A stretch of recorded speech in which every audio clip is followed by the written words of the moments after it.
Welcome everyone. Thank you so much for joining us for this webinar on AI in Africa. It's part of a broader series of broader webinar series of AI for development in the region. And it's my pleasure to welcome all of you here today for what hopefully will be a really interesting discussion. If I start with just handing over to Kim Schultz, who's joined us, who can give us a little bit of a broader overview of the webinar series and the purpose of it. And then I'll be back to talk a little bit more about this specific webinar and the AI Readiness Index that is the context behind it. Great, perfect. Thank you, Eleanor. And hello, everyone. Welcome to this webinar. My name is Kim. I'm working for GIZ for the Fair Forward Artificial Intelligence for All project. And jointly with the IDRC and Mozilla, we are very happy to be hosting a series of webinars, which is called the AI4D webinar series. This webinar is the third webinar of this series. We've already had one on natural language processing in African languages and one on the Lacuna Fund. And we're very happy to have this one now, which will focus more on the governance side of things. And what is actually this webinar series about? It's trying to basically create a community of AI experts and enthusiasts in Africa, and to really share, discuss, and build on ongoing research and practice in using AI for fostering development around Africa.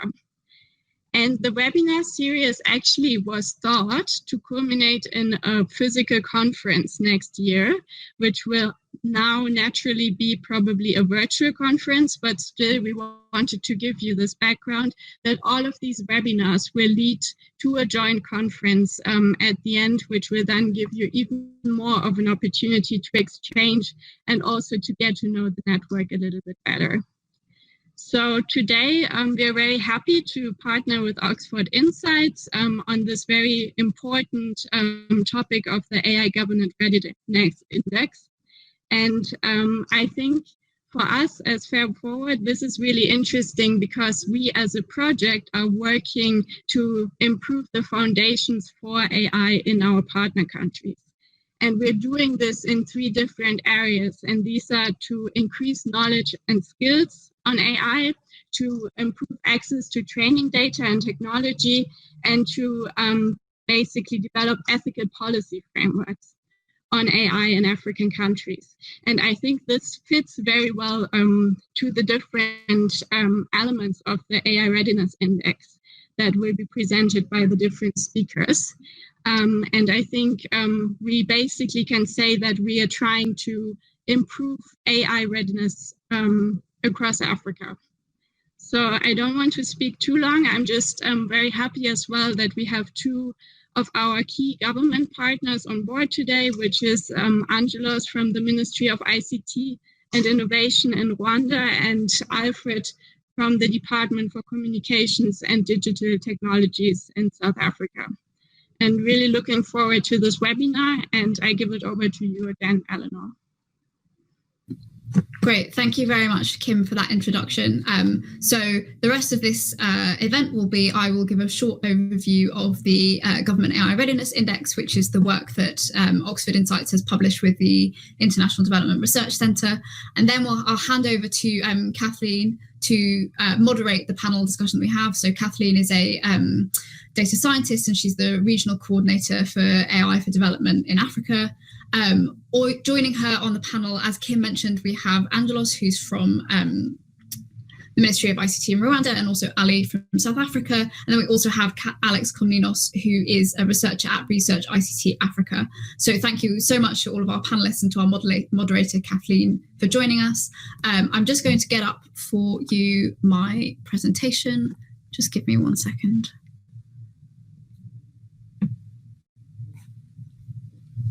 Can everyone see my screen? Is that all right? Yes, we can. Great. Okay, so the Government AI Readiness Index was published in September. Just to give a bit of background, this is the 3rd version of the index and the 2nd version in which we partnered with IDRC. We started the index back in 2017, and as you can see from this slide, it's grown to cover a larger number of countries and also this year a far larger number of indicators. The main purpose of the index is the big question we're trying to capture is how ready are governments to use AI in the delivery of their public services?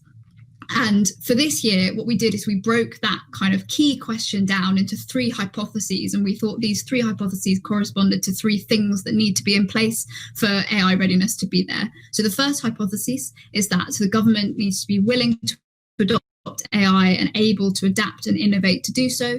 The government also needs a good supply of AI tools from the technology sector, and these tools need to be built and trained on high quality and representative data, and they need appropriate infrastructure to be delivered to and used by citizens. So those 3 hypotheses correspond to the 3 pillars of the index that all of the indicators are sorted into. So government, technology sector, and data infrastructure. And this is just giving you an overview. I won't go into too much detail. The report is online if you want to see a more detailed methodology. But under here, you can see some of the dimensions within each of those pillars that we're measuring. Things like vision. Do you have a national AI strategy? Things like size. How large is your technology sector? And so on. The final thing from this year as well is that we included for the first time what we call the responsible use sub-index. So what we were trying to do here is measure not just how ready governments are to use AI, but how ready they are to use it responsibly, because this is such an important question when AI can have such disruptive and potentially harmful effects on society. So what we did here is we looked broadly at the OECD principles on artificial intelligence, and we drew up 4 broad categories of responsibility that we wanted to measure: inclusivity, accountability, transparency, privacy. And again, you can see there some of the things that we were measuring within those high-level dimensions. For the responsible use pilot, we only tested 35 countries, but we're hoping in future to be able to expand it out and look at it globally. Just to give you a bit of a sense, this image is taken from the report, the state of AI readiness in Africa in the 2020 index. As you can see, there is still a slight gap that we identified last year between the readiness of countries in the global north and the global south, and it's something that we're really interested in addressing, and that I know IDRC and a number of its partners have been working over the last year to address. And we hope that as well as this gap, it can also be seen as an opportunity, and that there will be ways forward and things that the region can do that are real opportunities in this space. And in particular, I think if we look at the responsible use pilot, so these were the African countries, sub-Saharan African and North African countries that were included in the responsible use index. And in particular, you can see that unlike for some of the countries that did very well in the main index, like the US and the UK, where there was quite a significant gap between their readiness score and their responsible use score, one of the interesting things we see is that there's possibly a real opportunity for African countries to take the lead in responsible use of AI, because they have a lot of the ingredients already in place for responsible use as measured by our sub-index. So that's just a little bit of a context to the reason we set up this webinar, because of the recent publication of the AI Readiness Index. And we hope now that each of the speakers can give a slightly more specific perspective from each of their areas of expertise and set up a really interesting discussion about this question of AI in the region and the ways forward. So with that, I will turn my screen sharing off and hand over to Kathleen and the rest of our panelists for what I hope will be a really interesting discussion. Okay, thank you, Eleanor. So we're going to go into the panel part of the session, and I'd first like to invite Ali to give your presentation, and then we'll proceed with the others. So feel free to go ahead and share your screen. All right. Firstly, let me check if you can hear me. Yes, I hear you. All right. The second phase is the screen. Let's hope AI doesn't disappoint us.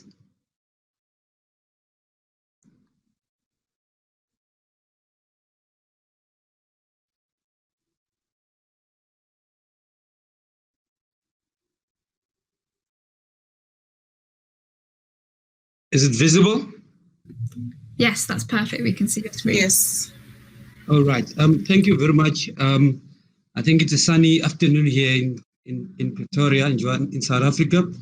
I think I have 5 minutes to be able to put the point across. And I think it's an important discussion that we are having today.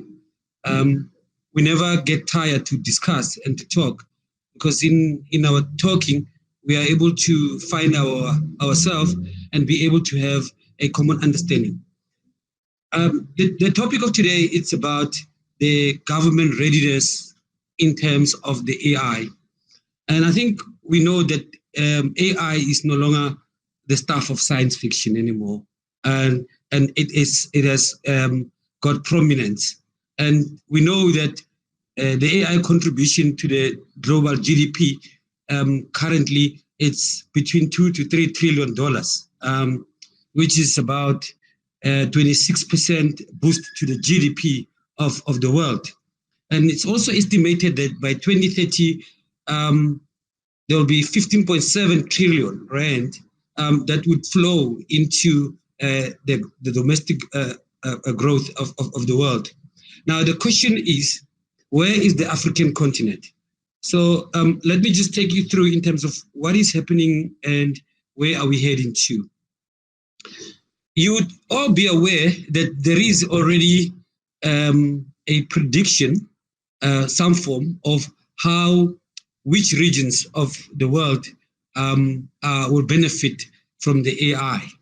Of particular interest is that for the African continent, you'd be aware that Africa accounts for 20% of the world population, and also that is a very youthful continent with the average age of 18 to 20 years. But what is peculiar is that only 3% of the global GDP Africa contributes. So if we were to look at 15.7 trillion, you would find that with the 3%, roughly arithmetic, Africa will have $45 billion that they can get. I think we all know that the picture must change with this opportunity presented by the AI as a technology. But there's an issue here that we need to understand, is that the digital era is offering some sort of choice that has to be made, whether at the national, whether at the local, whether at the international level. Countries have to decide which point they're taking. We know that there is a digital economy, which really it's more on the internet expansion, meaning that internet is supposed to be accessible to everyone. And the driver of it is that there must be digital networks. So if you choose as a country to go on the digital economy, you have to be able to look at the risks in terms of what are your losses and what are your gains. And the second choice is the gig economy, which is focused really, it's about innovation risk fund. And that's where the youthfulness is coming in, because that's where the young people wants to play around with solutions. We know countries that have come out very strongly out of that. The Huawei that come from China, the Samsung that comes from South Korea. Those were the innovations that came in. In that process, there will be a lot of innovation that will fall flat, but there will be one innovation that comes up and puts the global competitive of the country. The second choice is about the circular economy, and I think that's driven more about consumption. And how then do you ensure that after that consumption, how do you manage this waste and how do you use it to recycle? And the other choice is about industrial economy. If you choose industrial economy, your sector will be prioritized and the key of them will be sort of industrialized, and that will be driven by a choice of the technology. So AI plays central role.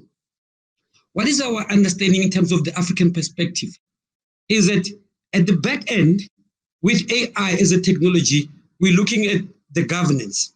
How does AI assist in terms of the governance aspect in the continent? The issue of service. How does service delivery get enhanced? How does people get services that are promised and services that are expected? And the main other issue is about learning. How do we ensure that there's this lifelong learning?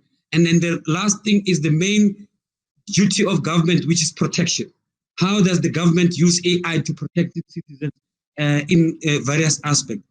And flowing from that is the issue around the humanness. There's a humanness. There are things that human requires, and they use their intelligence. Then AI technology, what it does, it sort of mimic the intelligence of a human. But the thing about it is that it's a machine. And what happens is that machine learns and quickly adapts. And then it adopts the common behaviors. For example, if you use AI in your kitchen, it will really know what you're going to do when you wake up in the morning. So the machine learns faster than humans. But the crux of AI in it is the innovation. And this innovation is playing in the three spaces. It's the innovation within the biological sphere. And this biological sphere manifests itself in a number of ways. For example, there's a nanotech, there's biotech, there's medical tech. So the innovation in the biological sphere through AI would have to be able to look at these aspects. And there's a physical, which is robotics and 3D printing and the identity, whether it's face recognition and all that. And the main other thing is the digital space.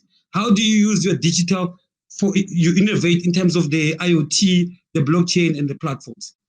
When you look at the bottom is now, what are the focus areas that we need to look at when we want to have AI playing a critical space? Is the issue around the data. And it's have to do with the storage, the collection, the building of the data centers. The networks must be robust. And then the issue around tools. You need the sensors, you need conductors, you need coding, partnerships, collaboration at the national, at the global, and with the academic world. And the key issue is about ethics. What are the principles? What are you using the AI for? So when you look at that, it's sort of a picture and a perspective of what we have from the continental perspective. Now, in the conceptualization process, it's in a space where South Africa is the chairperson of the AU. And luckily, our president is a stickler for technology as a game changer. And there was an indication that we need, as an African continent, to look at AI forum or AI institute. And that process has culminated. We are busy with that, and we're expecting that by the end of this financial year, we'll be able to have an AI blueprint that will influence how member states can go about with AI. But main things around that is that we are looking at jointly shaping the policies. We're looking at creating data environment. We're looking at sort of common computing infrastructure. And we're also looking at, the expertise in terms of the boosting of the investment and the boost of the adoption. So that's the way the conceptualization, which is taking place and taking form. And what is the process then that will lead us to this blueprint? Is that we already entered into agreements with bodies such as the Smart Africa Alliance, the AU, the entities that are critical in ensuring of the proliferation and adoption of initiatives in the continent. And we have already formed a working group, which is comprising of different stakeholders from the business, from the government, from the NGOs. And we have finalized the concept document, which is going then to lead us into the first draft of the AI, and we'll have the second draft. And then the main blueprint will be presented by our South African minister to the heads of state for adoption. Now, what is the source? Basically, I'm saying here, what are the points that we're supposed to sort of think around when we're developing this blueprint and forming all these centers? We need to think globally, but we must act locally. So I've already indicated where the African position is with regards to the world GDP, and that there's a JPR global partnership of artificial intelligence taking shape. We look at what is happening globally, and then we will then act locally. And the second point is there has to be a cooperation fostered at the regional bodies. In the African continent, we've got the SADC, ECOWAS, the ECA, and a number of bodies. So we think that it's critical that we need to have these regional bodies. The third issue is that it must be youth-led. And I think I cannot say much here because we know that the youth are the people who would be the future, and as well, they like, ensuring that there's a lot of innovative thinking. So it must also look to women empowerment. There's a studies that indicate that the digital era is actually providing more empowerment to women, in a sense that things that physically could not be done effectively so by women, the digital era and AI helps it to be adopted, meaning that our manpower as a continent is increasing. And there's an issue around continental measurement and indicators. We cannot be always looking from the outside the continent. We need to be able to measure ourselves to say, when we adopt the AI, what are the indicators that will tell us that as a continent, we are moving towards the goal we want to? And the other issue is around service delivery through ICTs. And the main focus is that the government is a game changer. We need to ensure that AI proliferate within the government. And once the government is able to deal with it, it's become easier for the ease of business, and all the other sectors in a society are able to follow. And the issue of skills development, I said we are a young continent, so we need to be able to take that advantage and build that capacity, because I think in future will be the feeder into the global perspective when it comes to AI. And lastly, the main issue is about mainstreaming and inclusion. And I think the indicators that Eleanor has put out speaks to this issue. And we think that's a critical element. So thank you. I hope that we will be able to have a discussion from what I presented, but I think it's a work going on, and perfection will come as we move. And I hope that in future, our AI blueprint will receive some sort of indication. Thank you. Back to you, ma'am. Thank you very much, Ali, for your insightful presentation. So before we move on to the next speaker, I've got a quick question for you. You had a slide in your presentation where you outlined the various economies. So there was the digital, the gig, the industrial, and a fourth one which I didn't catch. But can you speak to maybe one or two that SA has chosen? I think you posed them as choices that countries have to take. So in terms of implementation, is there any that South Africa has decisively chosen and is already working, has implementation in progress? Oh, yes. Thank you very much. One of the unique approach we took as a South Africa is that we did not go for a specific technology like other countries such as India and Malaysia, where they went for AI. We looked at the 4IR and had a commission that was set up, led by the president, that looked at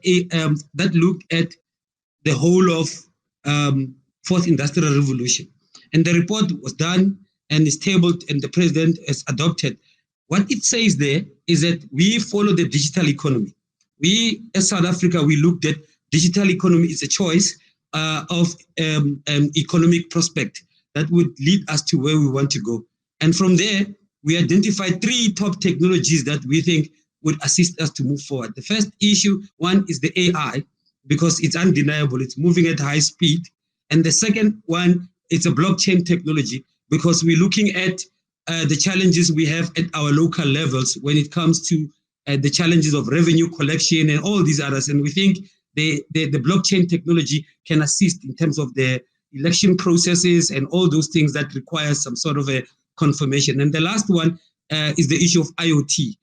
It's a technology that is becoming cheaper, but it's very effective and is going to help in terms of other mainstream economies. Yeah, so in South Africa, that's the choices that we have made, and we hope that we'll be able to influence the continent. Thank you. Okay, thanks, Ali. I hope that when it comes to implementing the 3 technologies, you're going to be looking to the very youthful population of this continent that you spoke to. Next, I'm going to invite Angelos to give his presentation, and then, we shall proceed. Welcome, Angelos. Thank you so much for inviting me. 1 second, I share my presentation. Okay, I hope you are able to see my presentation. Yes, I see it. I see it. Thank you so much. So I'm Angelos Munezero from Rwanda Ministry of ICT and Innovation, and I'm Acting Director General of the Innovation Department. And thanks for inviting us also on this call to discuss on the benefits of AI and also how it can contribute to our overall development of the country.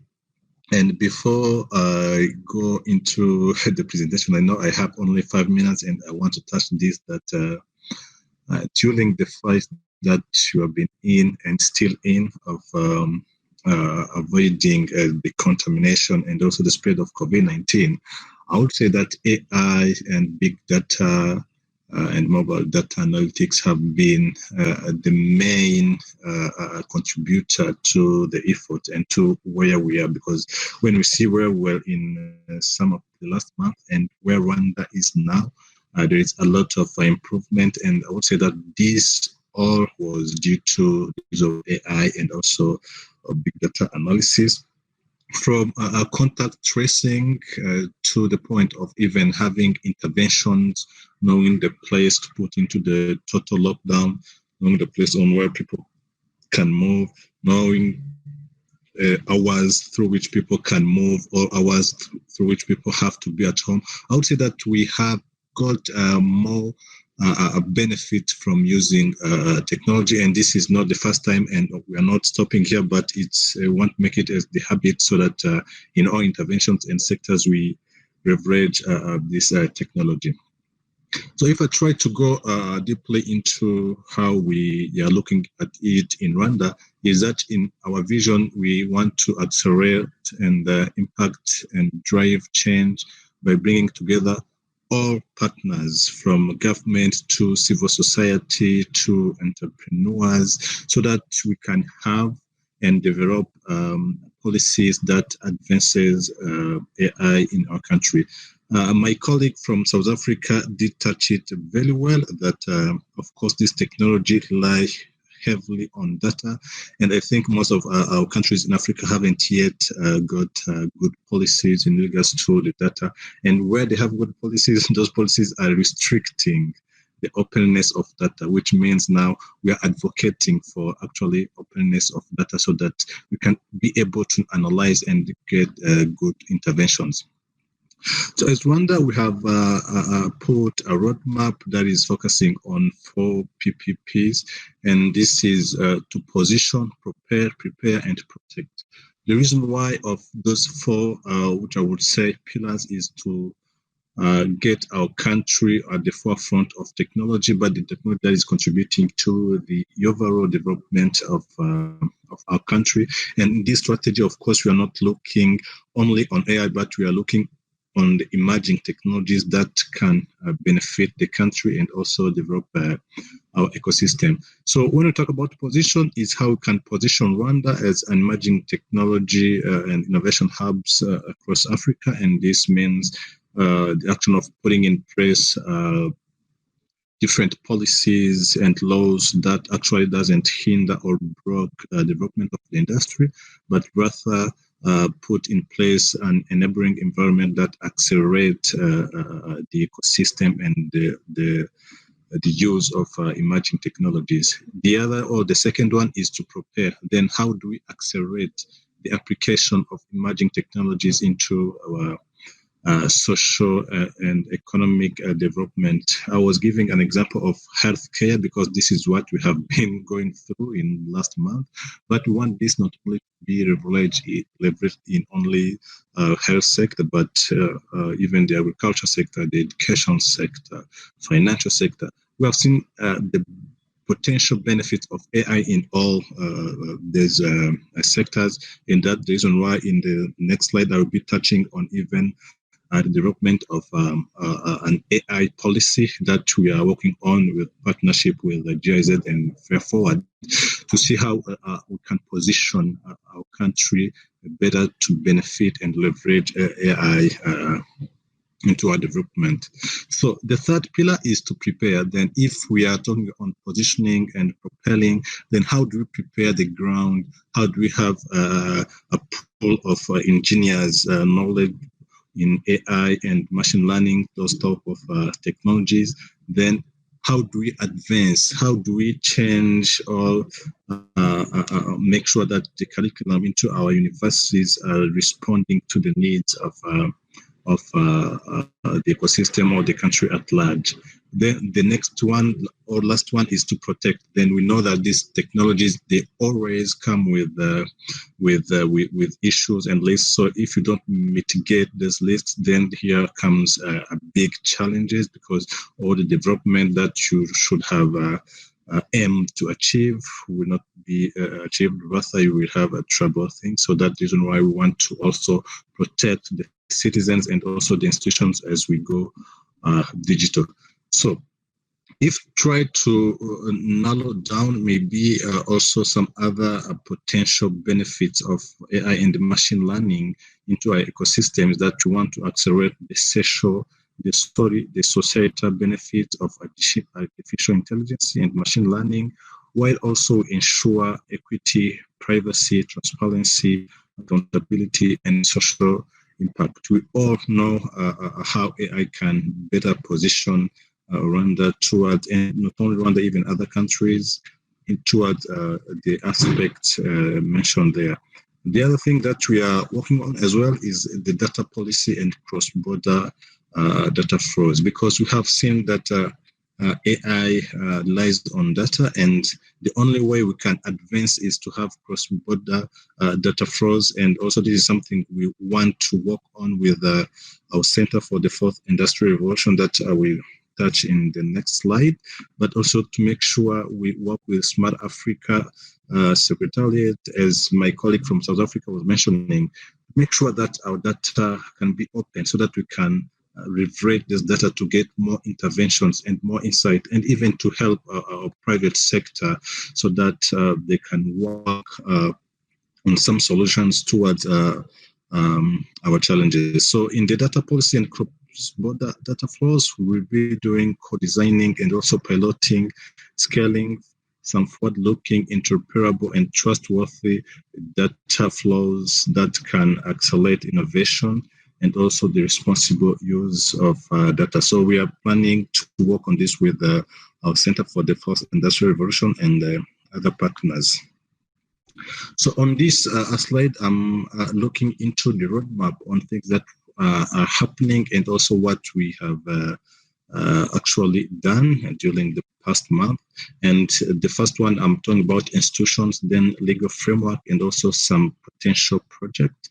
And starting with institutions, we can note the establishment for the Center for the Fourth Industrial Revolution in Rwanda in partnership with the World Economic Forum, which is primarily looking into how the country can leverage emerging technologies into our development.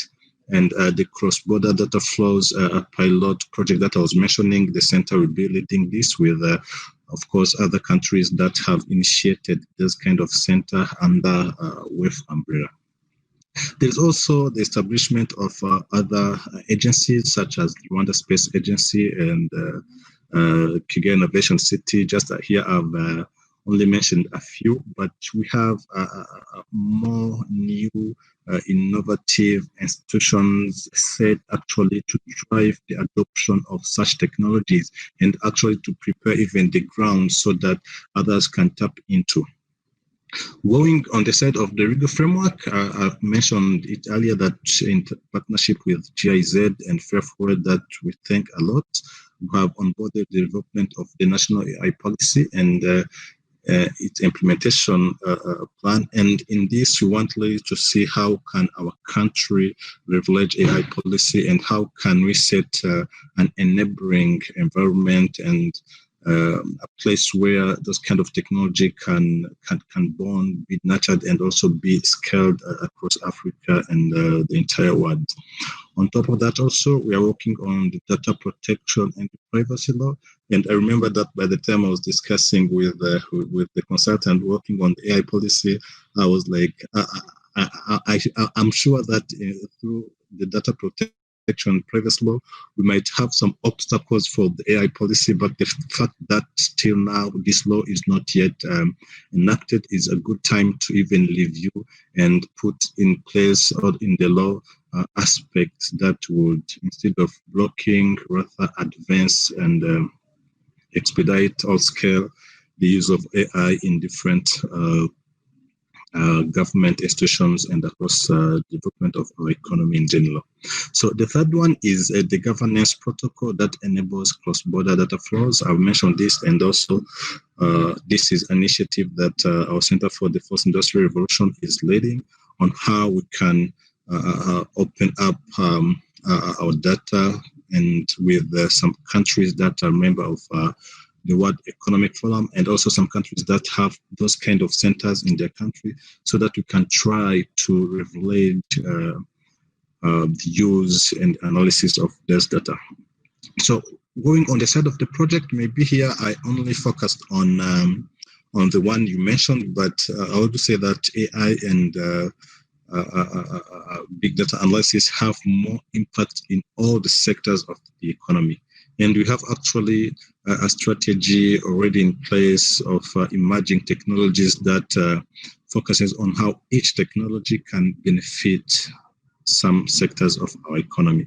But here I only focused on the three sectors, being the health sector and the education sector and the other one. So the first one of governance, what we are really looking into is the use of government data from different sectors as a basis for informed decision making. Earlier I was mentioning about decision and interventions that we put in place during the fight against COVID-19. And actually, after seeing that our intervention have worked, people were like, but you guys, how did you do this? Because I'm sorry to say, but some other countries and developed countries, most of the time they think that we can't be able to actually leverage these technologies. And they were like, but how did you come up with this intervention? How would you know that this kind of intervention would help you?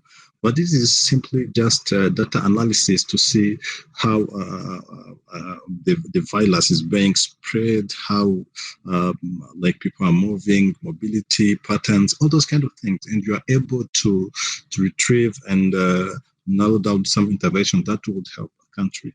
So we want them to push this not only in health sector, but also in other sectors to put in place informed decision, which would develop most of our sectors. So the other sector is in the education sector, and also we think if we are able to automate basic activity in our education sector, and also we are able to do some analytics to predict the needs and learning outcomes, this will help our education sector. We most of the time judge our education sector mostly in African continent, but I think now this is time to strengthen this sector and also to give them tools that will advance and also put them on the scale of other developed countries. Then on the last time, which is the health sector, we want also to explore ethics, efficacy, and efficiency of AI-assisted healthcare services. Here we're looking into the use not only of robots or other tools, but to look into how AI can be used in healthcare, might be in regards to medical records. It have a lot of potential and also a lot of contribution into our health sector. If we're talking about analyzing, imaging, and all those kind of things. So we think there's a lot of benefit in leveraging AI, and what is really needed now is to make sure we have an enabling environment that would advance the use of this kind of technology. So I think I've taken a lot of time, and thank you so much for having me and also for giving me this time. And please, if there is any question or something that I can clarify, I'm here to do so. Thank you. Thank you for sharing, Angelos. So very quickly, as a follow-up to your presentation, it's great to hear that AI and big data and these technologies are already being used in Rwanda and that they've been useful in this COVID-19 period.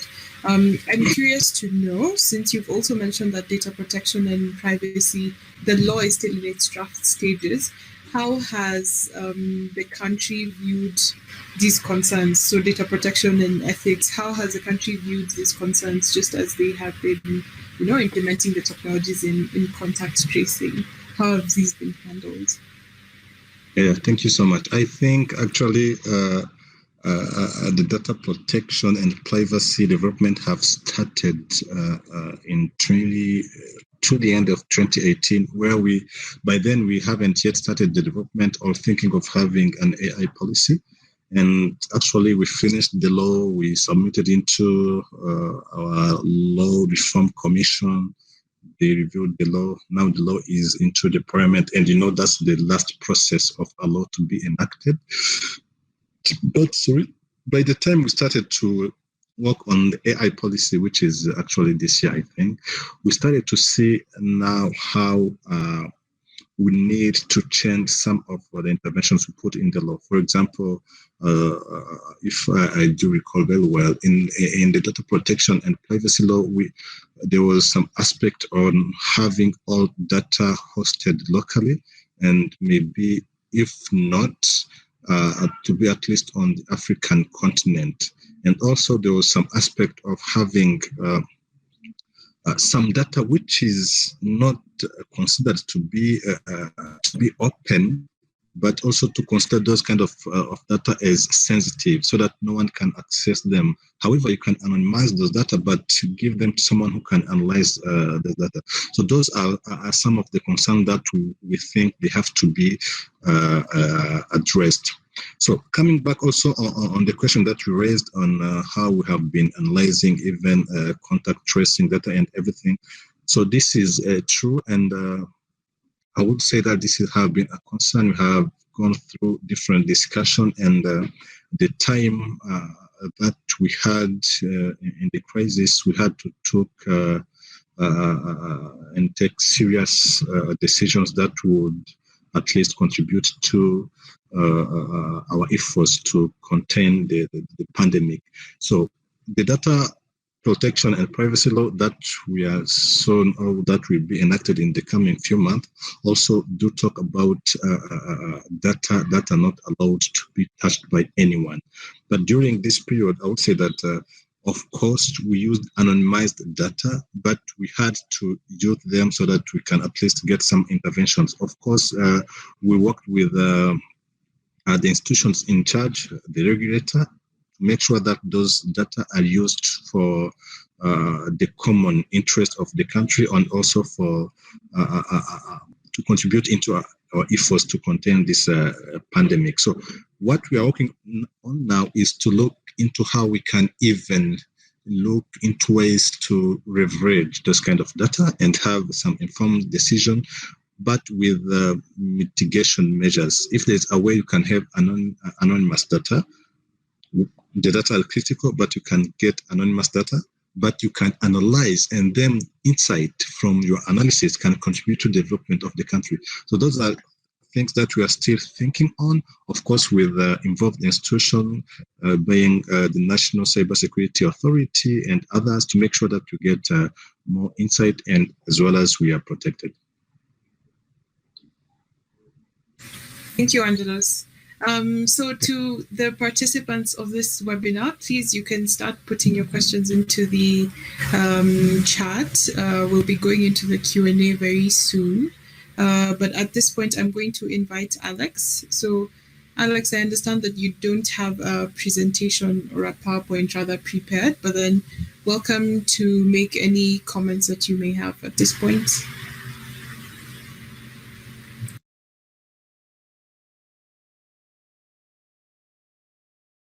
So you're still muted. We can see your mouth moving, but hear nothing.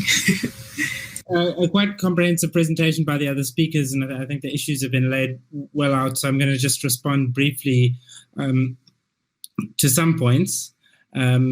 So I think lastly, we were talking about kind of sharing data or anonymizing data to use it for research. I think both in the context of COVID-19, but it's also been obviously mentioned earlier in the presentations about sharing between the public and private sector. And I think stuff like open data infrastructures that is shared amongst lots of different actors, it has to happen in certain things more like mapping, so that should be encouraged. But we're collecting a lot of biodata, data about people and how they live and their health. And I'm hesitant to say after the pandemic, because it's going to be with us for a long time. But firstly, a lot of this data is, for like contact tracing, it's important in 2 days. and then it's not important. So the contact tracing apps have managed to anonymize data, but let's also be careful about hoping that the data can be anonymized or used correctly. And also, this is where privacy by design comes in. So that's one point. And then I think COVID-19 is also, I've heard 4IR a lot, and we must be prepared for 4IR. We mustn't be behind, but COVID-19 is going to foist 4IR upon us quicker than perhaps governments are planning for. And there's going to be winners and losers, and obviously the winners are the people who are able to work from home and maintain jobs and are in protected areas of the economy. And there's a large amount of losers, and there's also an increasing trend to then manage society through data, because we need it now. It shows some promise in fighting COVID-19, but I would be careful not to hype big data and AI. I think COVID-19 allows us to know when data is important. So when you can trace a hotspot and you can know how many people are in a city. So if you have good city infrastructures that know how many people live in a suburb, for example, that can suffice.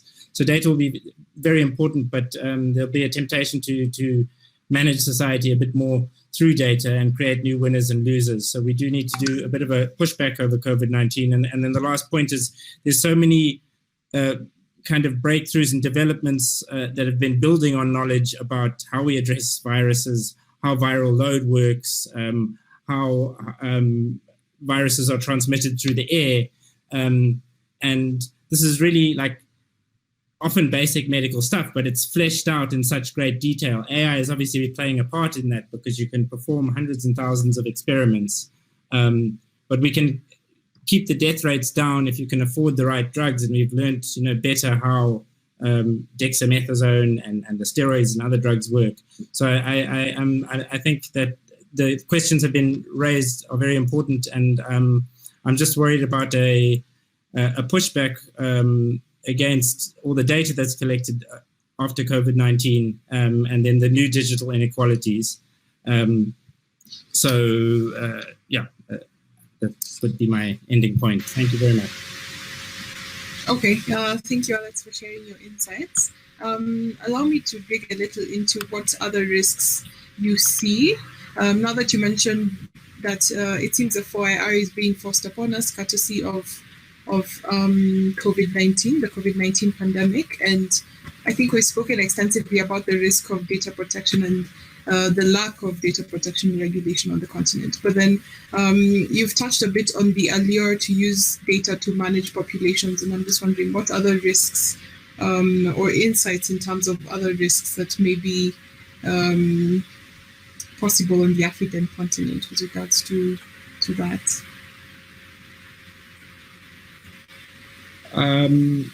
So I think that we've done a good job. It might have been a little bit of luck that Africa was touched by less vectors of the pandemic, but I'm coming from spending most of this year in South Africa and flattening the curve. I've seen that happen. But I think that we just need to wait a bit longer in the wave to know that these challenges, both with regards to 4IR and COVID-19, are going to continue. And so quite a basic thing we've picked up in South Africa, for example, there's been a big push in zero rating stuff.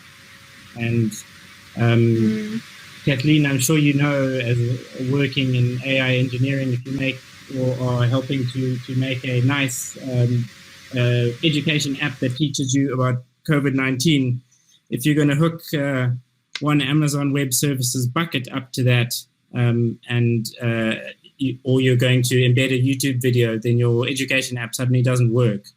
So we've looked at a lot of the COVID-19 stuff that's been available, and we've actually found that it's not working that well.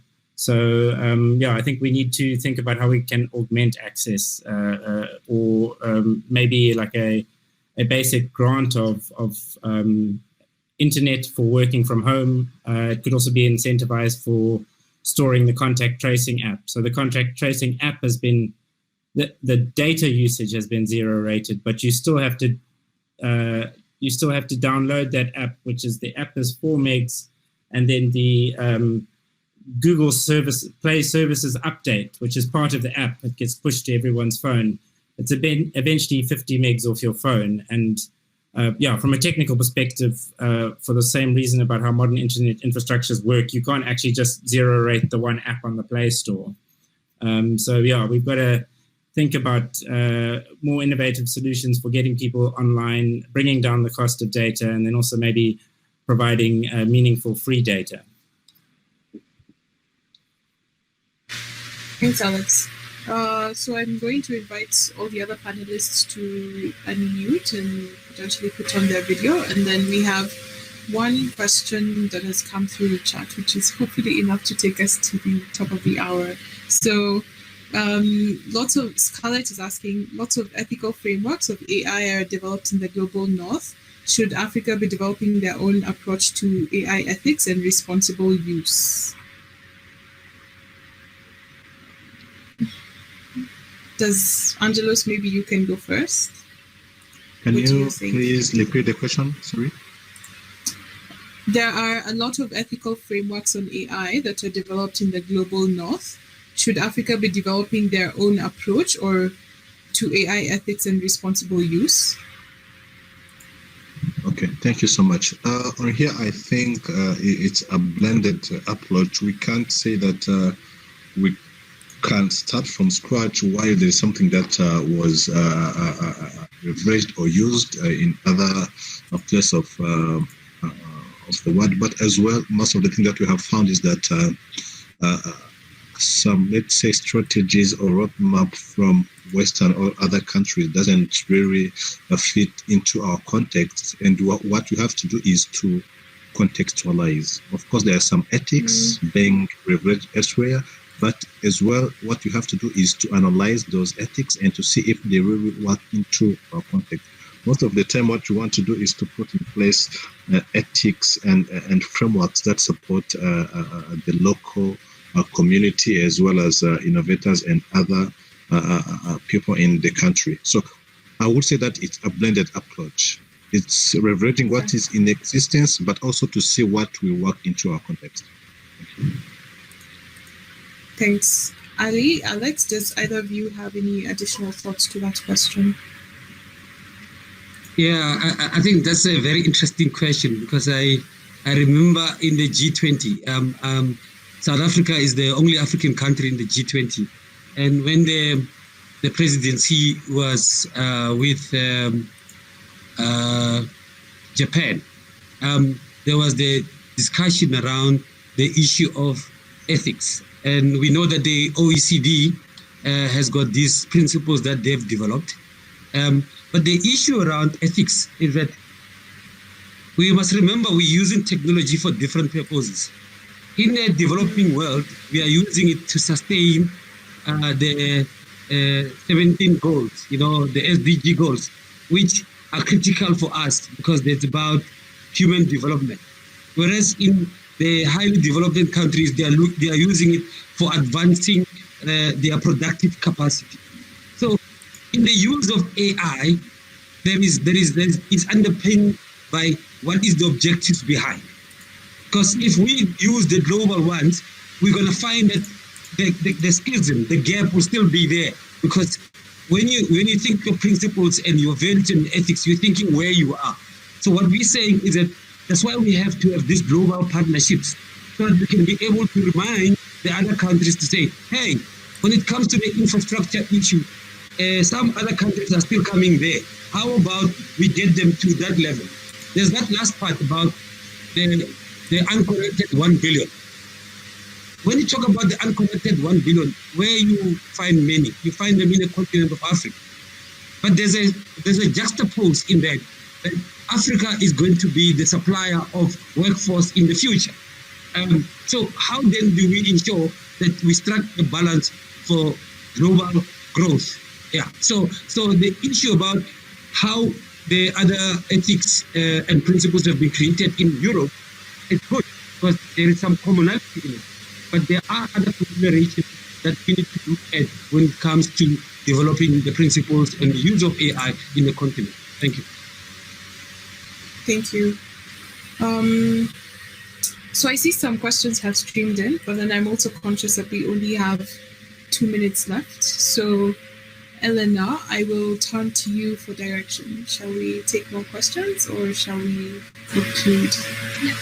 Yes, feel free to take a couple more questions. We can run over a couple of minutes. I think that's okay. Okay. So I'm going to skip to Achim's question just because I think in terms of the data problem and policies being put in place, that's been covered a bit in the presentations and in the conversations after. So Achim asks, in what ways are current social, cultural, and political conditions in SA, Rwanda, and other African countries likely to influence how AI is or will be used? And what is the potential for risks and misuse of AI? So I'm just going to remind the panelists that you can click on the panel on the right, and under messages, you can see the messages that have streamed in. But Alex, perhaps you would like to take on that question, or really I invite anyone to.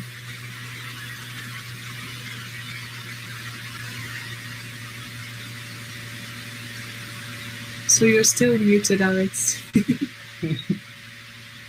I think that the continent does have particular challenges in ethics and AI, and that it is in two senses, it's a discourse that's been driven, at least in the beginning phases, in the global north, or has more participation from the global north. But it's also been driven by companies sometimes, and sometimes people who are more interested in self-regulation. And obviously in tech, there should be a balance maybe with self-regulation where it's appropriate and regulation where it's needed. But we do have frameworks for ethical AI. You muted yourself right when you started saying we have frameworks for ethical AI.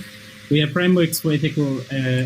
We have frameworks for ethics and human rights coming from the AU and coming from the UN and the human rights law. We also have quite good African ethics. So it's important to get an African perspective, especially because of the diversity and training in data sets.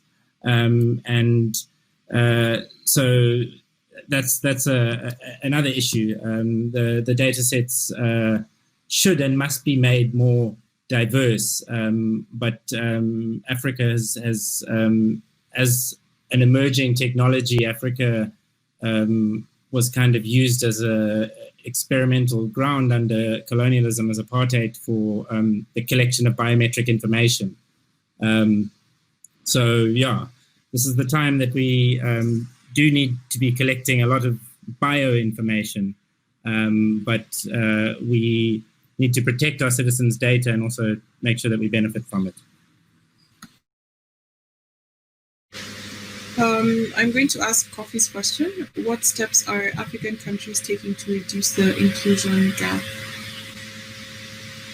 Ali, did you want to respond? Yes, I think let me deal with the Holani's question around how governments are dealing with data problem. Okay. Yes, and how policies are being put in place. If you look at South Africa, we've got a POPIA, which is the Personal Information Protection Act. And in that, we also have a regulator that has been created called the Information Regulator. And I think you've seen in a couple of years, there was data breaches for South African population, which was hosted by some foreign organization. But the problem is that citizens are offering this data to the platforms. So it's a double-edged sword. But there is some information that even though a person has offered it, it still remain because it's a citizen information, okay? And some of the information, it's more about the security of the state. So we have a couple of data policies. But what the commission report to the president is that there's a need for hyper-scale centers, which we already have in South Africa, where we are sort of collecting the data and analyzing it for policy purposes. But universities in South Africa currently now what they're doing is they're proposing that, for example, in transport, that we put sensors on the road to capture this data as the car passes. You know, technology is giving us those tools that we don't have to interfere with people's life, but still collect the data. But that has to also be guarded against, because anyone can just put a sensor in a road and collect the data and make business out of it, which then the revenue of the state doesn't come. And then the second question from Akim around the issue of in what ways does the current social and political conditions, very interesting, because culturally in the African context in South Africa is that we want AI to be not to change the way in which people live, but to enhance. Okay, so we want an AI that will be sort of defaulted to the language that people speak. It's supposed to be complementary to the traditions that people have. So we need to be able to configure AI so that it enhances people's life, not change people's life, because technology is there to assist with that. And then on the cultural, on the social, there's an issue around how a child is treated in Europe and how the child is treated in Africa. So the whole issue of the child protection and the whole aspect is to bring in the parenting aspect around it and show the parents that this AI is actually good for them in terms of taking care and rearing their children. And lastly, on the political point is that there's this fear from the politicians that AI will replace them. There's this discussion that we might not need government because we can have these robotics that will be able to do things and govern us. And say there's a couple of movies that you could see that where AI has happened. So there's that connotation. So the schism between the born before technologies and the born during the technologies and the born after technology needs to be able to be harnessed so that it becomes generational transition. Yeah. Thank you. Thank you very much. I think we should be winding up at this point.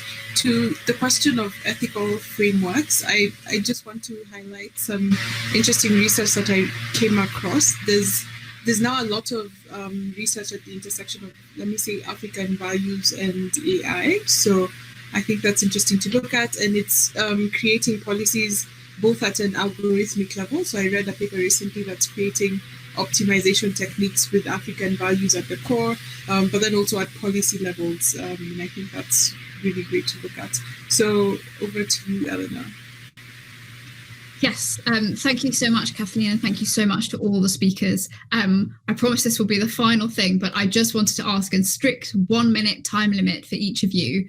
If in 1 minute you could just say, what would you like to see in the African continent in terms of AI in government in the next year? And Kathleen, not to put you on the spot, but if I could start with you, just 1 minute, what would you like to see in the next year?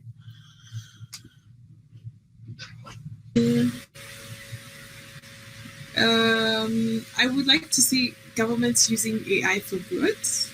And that might sound abstract, but then I think sometimes when it comes to Africa, we picture this notion of being behind, and in many respects that is true, but then AI is already being used in several contexts and not for good. So I could highlight the last election that we had in Kenya and the reports that came out afterwards on how social media platforms were used to sway the election or whatever. So I would like to see governments use AI for good, because they are using it already. Yeah. Great, thank you. Ali, if I could ask you the same question in 1 minute, what would you like to see over the next year? I think it's an undeniable truth that AI is here. And if you cannot play within this curve, you're out. Okay, so there are three things I would want to see continental-wise, because what AI is indicating is that you cannot be at the national level. You need to be able to think bigger. So there are three things.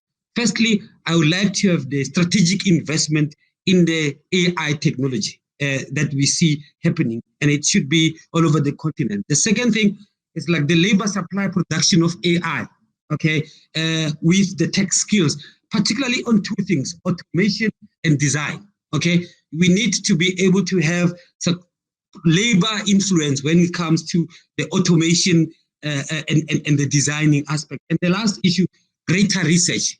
We need to research because, as Alexander Popey said, that little learning is very dangerous. So there's a lot of people talking about this AI, but they know a little about it, and it's a very dangerous thing. So greater research in this AI, because Africa is a greenfield, and I think we will go far. Thank you. Great, thank you so much. Alex, in 1 minute, what would you like to see in the next year? I would like to see the building of the capacity of information regulators. I believe the Readiness Index captured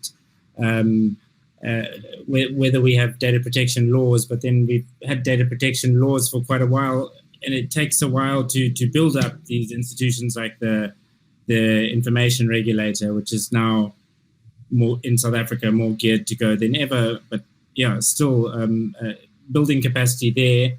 I would also like to see more AI for good, obviously. I would like to see more supporting of open source infrastructures that actually enable AI, rather than talking about something as a race. And also, I think that also helps us understand as Africans, as there's no reason why the innovation shouldn't be with us, and it is with us because, yeah, it's the application layer of AI. We're building atop gigantic web infrastructures and software infrastructures. So yeah, I'd like to see more open source, more data protection, and also, as mentioned here, working out how to share that data and build open data infrastructures. Great, thank you so much. Angelos, would you like the last word? 1 minute, what would you like to see in the next year? Thank you so much, Elena. And I will touch only around 4 things that I think they are key. And the first one is to have an enabling environment on the African continent. We always aspire to leverage and to use those kind of technologies, but when you look into our policies and laws, they're kind of hindering that development. So the first thing is having an enabling environment. This would consider policies, laws, and the likes. And the second one is the collaboration between African countries on the continent, so that if we are talking about openness of data, how do we ensure that that is our drive? How do we contribute towards that together? The third one maybe will be put in place institutions and also the capacity building of the teams working on specific project. In our country, have been looking into the progress of using AI. There's an example that I didn't give first in regards to advancing the cashless economy, where within 2 months we have actually quadrupled or have an increment of 4 times in regards to the online payment of those kind of things. And that was due to the analysis and the use of data. So those are the 4 things that I think would contribute heavily to the development and the use and also the leverage of AI in Africa. Thank you. Wonderful. Thank you so much, everyone. Just one final thing that I'm going to do is get up the presentation again, just to go to the final, just to say thank you to all of the partners involved, and a reminder that this is part of a broader series. Please do seek the AI4D Africa Network out on social media. Look out for an event in November around feminist AI for development in the African continent. And if I could just say a final thank you to all of the speakers and to our excellent moderator, Kathleen, to all of the interpreters for enabling this to be a multilingual link meeting, and to all of the attendees for coming today. Thank you so much, everyone. It was really a pleasure to hear all of your thoughts. Thank you, Eleanor. Thank you. Thank you. Bye-bye. Thank you very much, everyone. I really enjoyed to hear your thoughts too. Let the dialogue go on. Bye-bye.